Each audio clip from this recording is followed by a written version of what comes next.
सूरत में आने के बाद और अब जब इतने साल हो गए, सूरत आपको कैसा लग रहा है? एक्चुअली सूरत माइग्रेशन से बना हुआ शहर है। ये थोड़ा एक्सपीरियंस शेयर कीजिए ना, जो ऑल इंडिया फर्स्ट वाला है वो कौन था और क्या है? वो अपनी स्कूल में कभी टॉप 10 में नहीं आया था। वो इतना कूल बंदा था, एग्जाम के बाद बोलता था कि सारे पेपर्स तो मेरे 2-2.5 घंटे में कंप्लीट हो गए। हर सब्जेक्ट आप ही पढ़ा लेते हो? शुरुआत में सीए की पढ़ाई में सिर्फ फाइनेंस, इनकम टैक्स, थोड़ा कॉस्टिंग और अकाउंट्स, इसी की पढ़ाई की बच्चों को जरूरत पड़ती थी। विद्यार्थियों को भी ये नैतिकता सिखाते हैं कि भाई आपको आगे बढ़ने के बाद आपको अनैतिक रास्ता नहीं पसंद करना चाहिए। तो टैक्स की प्लानिंग करना टैक्स चोरी नहीं होती है। नमस्कार दर्शक दोस्तों, सीए रवि चावचरिया एक ખૂબ જાણીતું સુરતનું નામ। જ્યારે કોઈક એક વ્યક્તિ પોતાનું જીવન શિક્ષણને સમર્પિત કરે, હું માનું છું કે એનું પોતાનું જીવન આપોઆપ જ એ રોશન થઈ જાય, કારણ કે શિક્ષણ આપવું એ બહુ પાયસ એટલે કે પવિત્ર ભરત છે અને પવિત્ર ધર્મ છે। કોઈકના જીવનને ઉજાગર કરવું, કોઈકના જીવનની અંદર રોશની નાખવી, આનાથી સારી ઘટના બીજી કોઈ હોઈ શકે જ નહીં। અને એનું નામ એટલે રવિ ચાવચરિયા। रवि जी, आपका हार्दिक स्वागत है। थैंक यू निखिल भाई। सबसे पहले तो मैं ये जानना चाहता हूँ कि आप सूरत के तो नहीं हो, लेकिन सूरत आना कैसे हुआ और सूरत आने का मकसद क्या था, और फिर आगे हम बात करेंगे आपकी सूरत की जर्नी की। मैं नर्सरी से सूरत में ही पढ़ा हूँ जी। तो हम ऐसे तो हम लोग राजस्थान हैं अग्रवाल हैं, बट मेरे फादर ने इंजीनियरिंग कंप्लीट किया था बीआईटी से, और उसके बाद उनको बिजनेस करने का इंटरेस्ट था। तो हमारे कुछ फैमिली मेंबर्स सूरत आए थे पहले टेक्सटाइल में, और वो अच्छा कर रहे थे, तो उन्होंने फादर को आने के लिए कहा था। और उस समय मैं 5 साल की एज का ही था, तो तब से मैं फिर सूरत में ही हूँ। सो मेरा पूरा स्कूल एजुकेशन, मैं आपको कहूँ तो सूरत की सबसे पुरानी स्कूल आईपी मिशन स्कूल में मैंने 1st, 2nd, 3rd पढ़ा हुआ है चौक में। उसके बाद मैंने HMB सरदार स्कूल से पढ़ाई की हुई, पहले उसका धनमोरा कॉम्प्लेक्स के पीछे JHB सरदार, तो और उसके बीच में मैं MM पीपली वाला स्कूल रांदेर में भी पढ़ा हुआ हूँ। क्या बात। तो मेरे में खून राजस्थान का, पर पानी तो सूरत का है। सूरत का है। बाद में कॉलेज कहाँ किया? SPB college. अच्छा, और SPB कॉलेज के बाद आपने फिर ये चार्टर्ड अकाउंटेंट की पढ़ाई मैंने 12th के बाद से स्टार्ट कर दी थी। जी। 12th बोर्ड में मैं सूरत फर्स्ट था। निखिल भाई, आपने मेरा 12th बोर्ड में सूरत फर्स्ट आने पर, आप तो सूरत के पुराने हस्ती हो, तो आपने उस समय भी मेरा इंटरव्यू लिया था। अरे वाह। और उसके बाद 12th के बाद मैंने chartered accountancy CA foundation start किया, साथ साथ में CS भी स्टार्ट किया, और CMA जो उस समय ICAA कहते थे वो भी स्टार्ट किया। क्या बात, मतलब 3 डिग्री आपके पास है? हाँ, और तीनों में chartered accountant, company secretary and CMA। हाँ, और मैं आपको बताऊं तो मुझे बहुत खुशी होती है कि अभी तक की सूरत की हिस्ट्री का मैं एक ही व्यक्ति हूँ जिसका 3 में ऑल इंडिया रैंक है। अरे वाह। जो इंडिया के टॉप 10, टॉप 50 रैंक देते हैं, तो मेरा कंपनी सेक्रेटरीशिप में ऑल इंडिया रैंक 4, और first in Gujarat, first in western India था। ICAA जो अभी CMA है उसमें ऑल इंडिया रैंक 3rd और फर्स्ट इन वेस्टर्न इंडिया था। तो शुरुआत से ही माँ सरस्वती का थोड़ा आशीर्वाद तो इतना ठूस के बुद्धि कहाँ से भरी थी? मतलब ये संस्कारों में है कि ये आप खुद अपने आप में इतनी चेतन? हम कुछ नहीं है, जो है वो कुदरत ने हमें दिया होता है, हमारे माँ बाप का आशीर्वाद होता है। बस हम उसको कितना अच्छा उसका उपयोग कर सकते हैं वो हमारे निर्णय के ऊपर है। हम जो निर्णय लेते हैं वो हमारा होता है, पर हमारे में जो काबिलियत है वो तो कुदरत की देन होती है। राइट। एक ऐसा निर्णय आपने लिया कि इतना पढ़ाई करने के बाद भी आपने ये सोचा कि मैं इसका कोचिंग में आगे करियर बनाने की इसमें भी एक इंटरेस्टिंग स्टोरी है। मैंने नहीं सोचा था कि मैं कोचिंग में आऊंगा। मुझे अपने जूनियर्स को पढ़ाने का, समझाने का बहुत क्रेज था। जब मैं खुद स्टूडेंट था तो मेरे बिल्डिंग में, सोसाइटी में जो मेरे जूनियर्स थे वो मुझसे डाउट पूछने आते, तो मैं उनको समझाता। कभी कोई लाइब्रेरी में मैं पढ़ रहा हूँ तो मेरे जूनियर्स को सिखा देता था। तो उन लोग ने, जब मैं खुद CA फाइलिंग की पढ़ाई कर रहा था, तो उन्होंने मुझे कहा कि रवि भैया आप हमको CA इंटरमीडिएट, मतलब मैं CA के 3rd ईयर में था, वो CA के 2nd ईयर में थे, तो उन्होंने मुझे इंसिस्ट किया कि आप हमें पूरा पढ़ाइए। और वहां से मेरी जर्नी चालू हुई। तो as a student only I started mentoring my juniors. तो जब उस समय मेरी एज 19 ईयर्स की थी, तब से मेरा पढ़ाना फुल फ्लेज स्टार्ट हो गया था।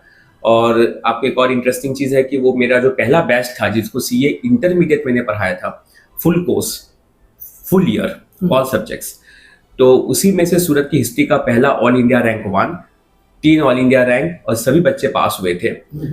और मैंने भी उसी समय अपनी सीए फाइल की एग्जाम पास की थी। भाई वो इंटरेस्टिंग बड़ी बात है। ये थोड़ा एक्सपीरियंस शेयर कीजिए ना, जो ऑल इंडिया फर्स्ट वाला है वो कौन था और क्या है? अजय बंका नाम से स्टूडेंट था और वो अपने स्कूल में कभी टॉप 10 में नहीं आया था, एवरेज स्टूडेंट था। वो खुद आज भी बोलता है कि मैं तो स्कूल में सिर्फ 80% लेकर आया था, और उसके बाद जब वो सीए करना डिसाइड किया और उसने मुझे कहा कि भैया आप हमें पूरा पढ़ाइए, तो मैं उसकी कंसिस्टेंसी बहुत अच्छी थी। रोज का काम रोज कंप्लीट कर लेता था, लॉजिकल स्टडीज करता था, रेगुलर प्रैक्टिस करता था, और वो इतना कूल बंदा था। एग्जाम के बाद बोलता था कि सारे पेपर्स तो मेरे 2-2.5 घंटे में कंप्लीट हो गए, पेपर में कुछ टफ पॉइंट था ही नहीं, सब कुछ तो एकदम आसान लग रहा था। आज के सोशल मीडिया में स्टूडेंट्स को डरा दिया जाता है पढ़ाई करने के पहले ही कि ये सब्जेक्ट बहुत टफ होगा, ये पेपर ऐसा आता है, लेकिन सफलता तभी हासिल कर सकते जब आप सहज रूप से चीजों को स्वीकार करके उस पर अपना समर्पण के साथ कार्य करते हैं। अगर आपको कोई चीज से डरा दिया जाएगा पहला, तो आप कभी भी उसमें अपना संपूर्ण ध्यान नहीं दोगे। तो सूरत के विद्यार्थियों में खासियत है कि उनका कॉन्फिडेंस लेवल बहुत अच्छा है, क्योंकि यहाँ पे जो विद्यार्थी है वो उन परिवारों से है जो ढगस मेहनत करके सूरत में आकर उन्होंने कर्म योगी बन के मेहनत की है। तो वो जो उनके माँ बाप का गुण है वही बच्चों में गुण है, और आज हर बैकग्राउंड के बच्चे चार्टर्ड अकाउंटेंसी में आगे बढ़ रहे हैं। पहले ऐसा होता था कि सीए के बच्चे सीए कर रहे हैं, बनियों के बच्चे सीए कर रहे हैं, पर आज एक रिक्शा ड्राइवर का बच्चा भी सीए कर रहा है, एक लेबर का बच्चा भी सीए कर रहा है, जिनमें भी आगे बढ़ने की धगस है और अपने आप को आगे मजबूत बनाने की धगस है, फाइनेंशियली भी, सोसाइटी में रिस्पेक्ट के हिसाब से भी। तो ये मेरे लिए तो यही जीवन है मेरा। लोग कहते हैं मेरे डीएनए में सीए हो गया है। मतलब तो ये मतलब ऐसे ऐसे ही कोचिंग क्लास आपने शुरू कर दिया? हाँ, मतलब उन बच्चों को लेकिन जब पढ़ाया तो उनका भी डेडिकेशन बहुत अच्छा था, और सीए बनने के बाद मेरे पास कई कंपनियों से ऑफर लेटर थे, कम से कम 25 कंपनियों से बहुत अच्छे पैकेज के ऑफर्स थे, प्रैक्टिस का भी अच्छा स्कोप था। लेकिन उन बच्चों ने फिर अपने जूनियर्स को कहा कि आप लोग रवि भैया के पास आओ, सब पढ़ाई करो। तो मेरा सीए फाइनल का परिणाम आया, उस दिन तक मेरे पास 80 से 100 बच्चे आ चुके थे पढ़ने के लिए। मेरी कोई क्लासरूम नहीं थी, कोई सेंटर नहीं था, कोई नाम भी नहीं था क्लास के में, तो कुछ गार्डन में बैठ के पढ़ाता था बच्चों को, कोई फ्लैट में, कोई रूम लेके कहीं पे हॉल लेके पढ़ा रहा था। और फिर धीरे धीरे करके है ना क्लास बनाया, और रोज नए नए नोट्स बनाना, बच्चों के लिए टेस्ट पेपर्स बनाना, उनको तैयारी करवाना। तो वहीं से जर्नी चालू हुई। तो उस वक्त आपके अलावा कोई था कोचिंग इंडस्ट्री में? देखिए, ऐसा है कि सीए पढ़ाने के लिए तो सूरत में और भी कुछ सामान्य व्यक्ति पढ़ाते थे, लेकिन ऐसा है कि जो पूर्ण तरह से सब सब्जेक्ट्स को कंप्लीट पढ़ाना था, तो शायद हम लोग ने वो शुरुआत की, और उसके बाद बच्चों का परिणाम सूरत का पूरे देश में चमकना चालू हो गया। और आप खुद भी सबको हर सब्जेक्ट आप ही पढ़ा लेते हो? शुरुआत में सीए की पढ़ाई में सिर्फ फाइनेंस, इनकम टैक्स, थोड़ा कॉस्टिंग और अकाउंट्स, इसी की पढ़ाई की बच्चों को जरूरत पड़ती थी। अच्छा। और बच्चे बाकी थियरी पेपर खुद से पढ़ लेते थे। पर समय के साथ जैसे कानूनों में काफी बदलाव आने लगा, देश में और भी जो कानून स्ट्रिक्ट होने लगे, तो सीए की पढ़ाई में पूरे व्यापार का कानून आता है, इनकम टैक्स, जीएसटी सब आने लगा। तो फिर और भी हमारे टीम मेंबर्स जुड़ने लगे। जो मेरे पास पढ़े हुए विद्यार्थी थे, उन्हीं में से कुछ विद्यार्थी मेरे साथ जुड़े और पढ़ाने के लिए। तो आज जो मेरी टीम में मेरे साथ पढ़ा रहे हैं, ये सब हम एक परिवार के ही सदस्य समझ लीजिए। जो मेरे पास पढ़े हुए स्टूडेंट्स हैं, वही सब मेरे साथ साथ आज पढ़ा रहे हैं, जो खुद ऑल इंडिया रैंक होल्डर है। और मेन सब्जेक्ट मैं ही पढ़ाता हूँ, finance, income tax, business law और कुछ और इंपॉर्टेंट टॉपिक्स हैं जो मैं खुद टीच करता हूँ। और मुझे पढ़ाने में आज भी बहुत मजा आता है। मतलब कितने साल हो गए? मुझे तो काफी कई साल हो गए, 20 साल होने को आ गए। तो इसे में आनंद मिल जाता है कि क्योंकि इसमें हर साल चैलेंजेस आते हैं, बदलाव आता है। सीए इंस्टीट्यूट भी सिलेबस में चेंजेस करती है, तो उसके अनुसार हमारे लिए भी हर साल नए चैलेंजेस आते हैं। तो मेरे लिए हर साल एक नया बैच जो है, एक नई शुरुआत होती है, नया एक्साइटमेंट होता है। और मुझे हर बैच में आज भी वो उत्सुकता, वो एक क्यूरियोसिटी, वो जिज्ञासा, वो चैलेंज लगता है। राइट। दर्शक दोस्तों, हम बात कर रहे हैं सीए रवि छावछरिया जी, जो कि अपने आप में एक बड़ी इंस्टीट्यूट है, ऐसा मैं अगर कहूँगा तो गलत नहीं होगा। विद्यार्थियों के साथ पढ़ाना यानी कि एक मुश्किल काम होता है। अलग अलग हर साल में बच्चे बदलते रहते हैं, उनका दिमाग बदलता रहता है, उनका कौशल्य बदलता रहता है। और ऐसे लोगों के साथ अगर बाट लगाकर अगर आगे बढ़ना है तो ये बहुत बड़ी जिम्मेदारी का काम है, ऐसा भी मैं मानता हूँ। एक थोड़ा आड़ क्वेश्चन पूछ लेता हूँ कि सूरत में आने के बाद और अब जब इतने साल हो गए, सूरत आपको कैसा लग रहा है? सूरत घर है अपना। सूरत में घर नहीं है, सूरत ही घर है। और सूरत के जो लोग हैं सब, क्योंकि सूरत माइग्रेशन से बना हुआ शहर है। यहाँ पे काठियावाड़ से, राजस्थान से, महाराष्ट्र से, यूपी, बिहार, उड़ीसा, एक मिनी इंडिया है सूरत जी। और जितने प्रेम से सूरत में लोग रहते हैं और एक दूसरे के साथ सब सपोर्ट करते हैं। यहाँ के हर बिजनेस में आपको हर बैकग्राउंड के, हर राज्य के लोग मिलेंगे और सब एक दूसरे को सपोर्ट कर रहे हैं और कंट्रीब्यूट कर रहे हैं। और इसलिए आज सूरत देश का सबसे फास्टेस्ट ग्रोइंग सिटी बना है। लोग सूरत को बिजनेस सिटी के नाम से, diamond city, textile city, real estate development, ये सब के हिसाब से जानते हैं। बट पिछले इन सालों में सूरत का सी एजुकेशन भी पूरे देश में आज माना जाता है। बाहर से बच्चे आते हैं आज सूरत में पढ़ने के लिए और यहाँ पर रहकर पढ़ाई करके जाते हैं। राइट। सूरत में जेलसी यानी कि एशिया, इनका प्रमाण आप क्या मानते हो? देखिए, जेलसी एक व्यक्तिगत चीज है, बट जहां तक मैं शहर की बात करूं तो शहर में मुझे तो नहीं लगता है कि हमारा शहर बहुत प्यारा है। मतलब कई बच्चे तो सीए बनने के बाद बाहर कंपनियों से ऑफर आते हैं पर बाहर नहीं जाना चाहते, कहते कि सर हमको सूरत में ही रह के काम करना है। सूरत में हम 4-5 लाख कम कमा लेंगे पर सूरत में सुकून है, सूरत में शांति है, सूरत में समृद्धि है। ऐसा माना जा सकता है रवि जी कि आपके कोचिंग और आप और आपके जैसे जितने भी कोचिंग क्लास है उनके शुरू होने के बाद ज्यादा सीए बनना शुरू हुआ? देखिए, क्या होता है कि एक इकोसिस्टम डेवलप होता है। जैसे आज आप चैम्बर में इतना आपने सेवा दिया है तो चैम्बर जैसे एक इकोसिस्टम डेवलप करता है, वैसे हम सब जो सूरत के टीचर्स हैं इन्होंने मिलकर सूरत में सीए का एक इकोसिस्टम डेवलप किया। इसके साथ साथ सूरत में जो चार्टर्ड अकाउंटेंट्स प्रैक्टिस करते हैं वो जो आर्टिकलशिप में बच्चों को एक्सपीरियंस देते हैं, कोऑपरेशन भी करते हैं, एग्जाम के समय उनको छुट्टी भी देते हैं, उनको सिखाते भी हैं। अगर आज आप मुंबई, अहमदाबाद, दिल्ली, गुड़गांव, हैदराबाद में देखेंगे तो वहाँ पे आर्टिकलशिप में जो रेगुलर टाइमिंग है उससे ओवर टाइम बच्चों से काम करवाया जाता है। कई फर्म्स बच्चों को बहुत स्ट्रिक्ट रखती है जिससे बच्चा कई बार एग्जॉस्ट हो जाता है, वो पढ़ाई नहीं कर पाता। सूरत के चार्टर्ड अकाउंटेंट्स नियम के अनुसार जो आर्टिकलशिप होती है वो करवाते हैं, बच्चों को अलग अलग डिपार्टमेंट में एक्सपीरियंस देते हैं और कभी कोई बच्चे की तबीयत खराब है या पढ़ाई का कोई बर्डन आया तो उनको सपोर्ट भी करते हैं। तो इसमें सिर्फ अकेला रवि छावशिरिया नहीं है, इसमें पूरे सूरत के सभी चार्टर्ड अकाउंटेंट्स का रोल है। राइट। चार्टर्ड अकाउंटेंट्स की संख्या पहले जितनी थी इससे आज कई गुना बढ़ चुकी है। पूरे देश में भी ऐसा ही हुआ है। पर उसके साथ साथ डिमांड भी बहुत बढ़ी। आज सूरत का जो व्यापार है, मैं वही प्रश्न पूछने जा रहा था कि डिमांड कैसे बढ़ी? डिमांड जैसे आज चार्टर्ड अकाउंटेंट्स पहले सिर्फ इनकम टैक्स ऑडिट का काम करते थे। जैसे जीएसटी पहले सूरत में नहीं एप्लीकेबल था, एक्साइज नहीं था।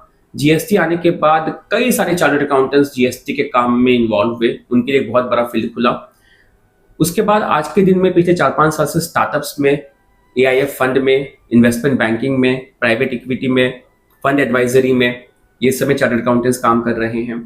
उसके साथ साथ इंसॉल्वेंसी, आईबीसी जो इंसॉल्वेंसी बैंक्रप्सी कोड है वो, फिर वैल्यूएशन, एडवाइजरी, इन सब में जो नई जनरेशन चार्टर्ड अकाउंटेंट्स है वो वर्क कर रहे हैं। तो सीए मल्टी स्पेशलिस्ट प्रोफेशनल्स होते हैं। सीए सिर्फ इनकम टैक्स और ऑडिट के लिए नहीं है। आज चार्टर्ड अकाउंटेंट्स स्मार्टफोन की तरह है, जैसे स्मार्टफोन में आपको सब कुछ मिल जाता है, वैसे ही चार्टर्ड अकाउंटेंट में एक बिजनेसमैन को सब कुछ मिल जाता है। लेकिन चार्टर्ड अकाउंटेंट बिजनेसमैन के साथ जब मिल जाता है तो बिजनेसमैन तो कभी कभी नैतिकता का उपहास करने में के लिए माहिर हो जाता है, तो इसके साथ साथ सीए भी नैतिकता का उपहास करने के लिए मजबूर बन जाता है, ऐसा नहीं होता है? इसमें क्या होता है कि देखिए, नैतिकता की जो बात है वो कोई व्यवसाय से नहीं जुड़ी हुई है, वो व्यक्ति से जुड़ी हुई है। अगर एक व्यक्ति अनैतिक होगा तो वो डॉक्टर बन के भी अनैतिक काम करेगा। कुछ डॉक्टर्स भी अनैतिक काम करते हैं, बिजनेसमैन भी करते हैं, पॉलिटिशियंस भी करते हैं, समाज सेवा के नाम पे भी लोग करते हैं। लेकिन जो नैतिकता के साथ कार्य करेगा वो कोई भी क्षेत्र में होगा तो अच्छा कार्य करेगा।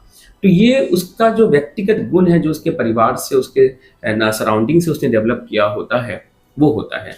तो हम ये नहीं कह सकते कि कोई भी प्रोफेशनल अनएथिकल है या एथिकल है। राइट। यानी कि जन्मजात कोई भी गुनहगार नहीं होता है, कोई रीजन हो जाता है कि वो गुनहगार बन जाता है। ऐसा भी हो सकता है कि चार्टर्ड अकाउंटेंट कभी भी अनएथिकल नहीं होता है, लेकिन उनको बनाया जाता है, या तो उनको अगर एक बार पूछा जाए कि इसमें से विंडो कहाँ से निकालनी है तो फिर वो विंडो खोजने की कवायद में वो चार्टर्ड अकाउंटेंट लग जाता है और फिर गलत रास्ता पसंद कर लेता है। इसमें क्या होता है कि कुछ तो विंडोज लीगल है, वैलिड है, जो बिजनेसमैन को नहीं पता होता है, तो चार्टर्ड अकाउंटेंट्स उन बिजनेसमैन को जो सरकार के द्वारा सब्सिडीज है या कुछ एग्जेम्पशंस हैं या कुछ स्कीम्स है या कुछ टैक्स प्लानिंग है उसमें मदद करता है, जिससे बिजनेसमैन की सेविंग अच्छी होती है और वो अपने बिजनेस को और एक्सपांड कर सकता है, अपने फंड को मैनेज कर सकता है। तो टैक्स की प्लानिंग करना टैक्स चोरी नहीं होती है। टैक्स की चोरी जहां बिजनेसमैन को करना है वो तो चार्टर्ड अकाउंटेंट से भी छुपा कर अपने से अंदर प्लानिंग करके टैक्स की चोरी कर लेगा। उसमें तो चार्टर्ड अकाउंटेंट को भी नहीं पता चलेगा कि इस बिजनेसमैन ने कहां कहां क्या चोरी कर ली। तो नैतिकता की बात आती है तो आप विद्यार्थियों को भी ये नैतिकता सिखाते हैं कि भाई आपको आगे बढ़ने के बाद आपको अनैतिक रास्ता नहीं पसंद करना चाहिए। जो नीति पे चलेगा वही लंबी गति पे चल पाएगा। अगर आप अनैतिक कार्य करेंगे कभी ना कभी फंसेंगे ही और आगे का फ्यूचर खराब होगा। मैं हमेशा स्टूडेंट्स को एक चीज कहता हूं कि शॉर्ट टर्म बेनिफिट्स पे मत जाओ, शॉर्ट टर्म सेक्रीफाइस करो और लॉन्ग टर्म बेनिफिट देखो। जो आपकी क्रेडिबिलिटी है वही आपकी सबसे बड़ी क्वालिफिकेशन है। आज हर एक बिजनेसमैन इन्वेस्टर को कैसा चार्टर्ड अकाउंटेंट चाहिए, कैसा कंसल्टेंट चाहिए? जो ईमानदार हो, विश्वसनीय हो, जिस पे पूरा भरोसा किया जा सके। तो वो सबसे जरूरी चीज है। अभी बीच में आपने सुना होगा आमिर खान ने अपने पॉडकास्ट में कहा कि मुझे नहीं पता कि मेरे पैसे कहाँ हैं, किनके पास है, क्या है। मेरे एक चार्टर्ड अकाउंटेंट उन्होंने सीए का नाम बताया, बोला कि वही मेरा पूरा पैसा मैनेज करते हैं और वो अगर चाहे तो मुझे एक दिन में कंगाल कर सकते हैं। राइट। तो ये भरोसा कि उन्होंने अपना पूरा पैसा कहा कि वो मेरी माँ है, वो जो चाहे मेरे साथ कर सकती है।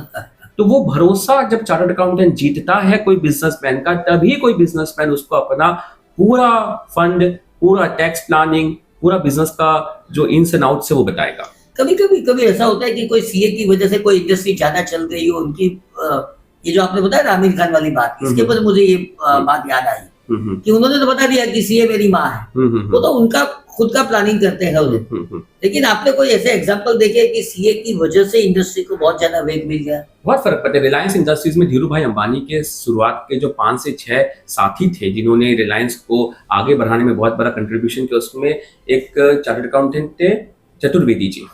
आज भी रिलायंस के जो ऑडिटर्स हैं उनमें चतुर्वेदी एंड शाह करके जो फर्म है, तो मिस्टर चतुर्वेदी धीरू भाई अंबानी के काफी खास थे और उन्होंने रिलायंस को आगे बढ़ाने में बहुत बड़ा योगदान दिया था। तो 3 जनरेशन आ गई है, पर फिर भी चतुर्वेदी जी की जो फर्म है वो आज भी उनकी ऑडिटर है, along with many other auditors are also there, because Reliance में अब मल्टीपल कंपनीज है, काफी सारी सब्सिडरी कंपनीज है।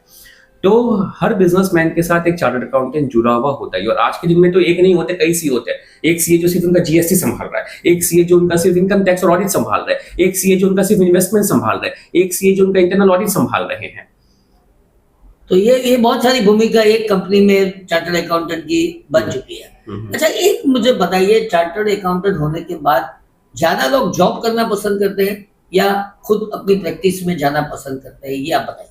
आज की जो जनरेशन है फ्रॉम लास्ट 8 से 10 साल में हम देखें तो कॉर्पोरेट्स की तरफ काफी झुकाव इंक्रीज बढ़ा है।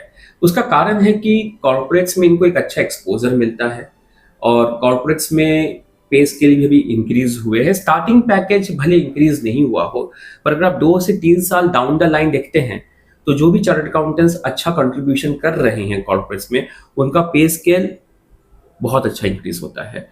तो आज की यंग जनरेशन एक्सपीरियंस गेन करने के लिए, एक्सपोजर लेने के लिए कॉर्पोरेट्स को पहले प्रेफर करते हैं, फिर उसके बाद वो अपना खुद का भी नया वेंचर चालू करते हैं या प्रैक्टिस चालू करते हैं। यानी कहने का मतलब है कि कई साल तक थोड़ा एक्सपीरियंस कर लो, हाँ, और बाद में you can start your own firm. हाँ, फिर आप चार्टर्ड अकाउंटेंट को और लोगों को एम्प्लॉयमेंट भी दे सकते हो। हाँ, बिल्कुल बिल्कुल।